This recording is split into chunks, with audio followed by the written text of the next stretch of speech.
Next one sum 3 ആണ്. Sum 3 എന്ന് പറയുമ്പോൾ നമുക്കറിയാം 1 + 2 എന്ന് പറഞ്ഞാൽ ദാറ്റ് ഈസ് ഈക്വൽ ടു 3 ആണ്. ഇപ്പോൾ ഇവിടെ നമുക്ക് ചെറിയ കുട്ടികളെ പഠിപ്പിക്കുമ്പോൾ വലിയ കുട്ടികളെ സംബന്ധിച്ച് അത് ഈസിയാണ്.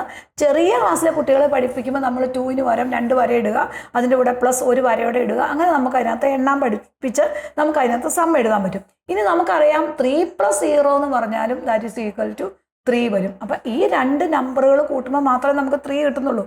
1ഉം 2ഉം കൂടെ കൂട്ടുമ്പോൾ 3 ആണ്, 3ഉം 0യും 3യും 0യും കൂടെ കൂട്ടുമ്പോൾ 3 ആണ്. വേറൊരു നമ്പേഴ്സ് ആഡ് ചെയ്യുമ്പോൾ നമുക്ക് 3 വരുന്നില്ല. അപ്പം ഇനി ഇത് വെച്ച് നമ്മൾ എന്ത് ചെയ്യണം? ഈ കുട്ടികൾക്ക് പ്രോബ്ലം കൊടുക്കുക. 1 to 0.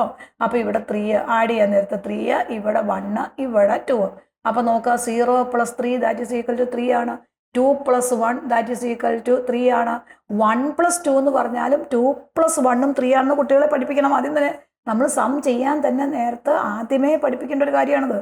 അപ്പോൾ 1 + 2 എന്ന് പറഞ്ഞാലും ദെൻ ആൻസർ ഈസ് 3 വരും. അപ്പോൾ നമുക്ക് ഫോർ അനദർ എക്സാമ്പിൾസ് നമ്മൾ കൊടുക്കുക. 2, 3, 1, ദെൻ അടുത്ത 2, 0, 1. വീണ്ടും നമ്മൾ ഇതുപോലെ ഈ നമ്പേഴ്സ് തന്നെ തിരിച്ചു മറിച്ചും നമുക്ക് കുട്ടികൾക്ക് ഇട്ട് കൊടുക്കുക. That is equal to 2 + 1 3, 3 + 0 3, 2 + 1 answer is 3.